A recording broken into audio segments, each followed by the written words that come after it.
Tak, dnes vás vítam pri tomto videu a toto video je teda, dá sa povedať, môj prvý make-up tutoriál a je to teda špeciálne na nejakú oslavu alebo skrátka na nejakú udalosť, kde chcete vyzerať pekne a troška tak na malovanie a tak.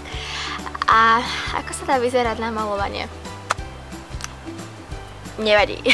A toto video je špeciálne na želanie jedného človeka, takže dúfam, že budeš s mojím výkonom spokojná a dúfam, že sa mi video bude páčiť a poďme začať.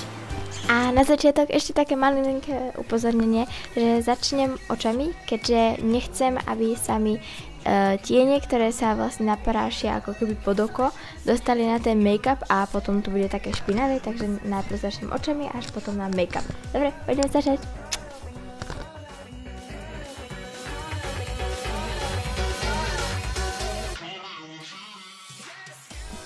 Začnem očami. Ako prvé nanesiem tekutý korektor na viečka miesto primer.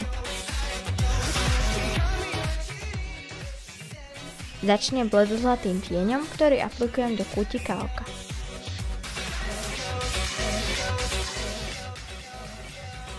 Pokračujem výrazne červeným tieňom do záhybu.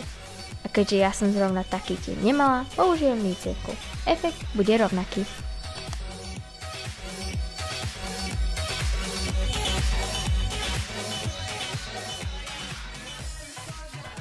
Ďalej, pre jemné rozjasnenie oka nanesiem strieborný tieň pod obočie. Dám si špirálu aj na horné, aj na spodné riasy. A aby sa tá špirála na spodných riasach neodtlačila, tak otvorila som oko úplne čo najviac a pozrela sa do strán a tým pádom sa neodtlačila.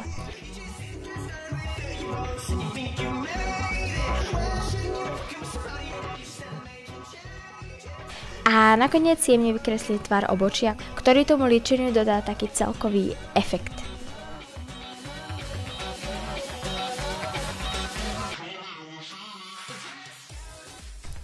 A keďže chceme, aby nám celé líčenie dlho vydržalo, použijem primer, alebo teda bázu pod make-up.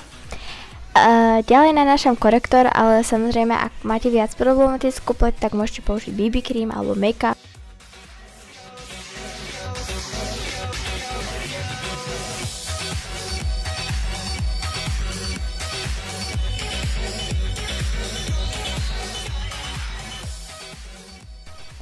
A ďalej si tvár vykontúrovávam bronzerom, ktorý tú tvár tak jemne oživí.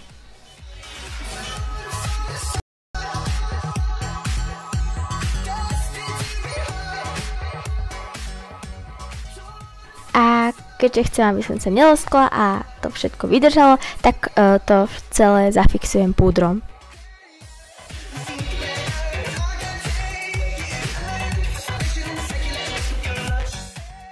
No a nakoniec je už na vás, aký rúž použijete. Môžete použiť iba balzam, alebo ako ja som používala rúž od Catrice v takej jemnej broskyňovej farbe.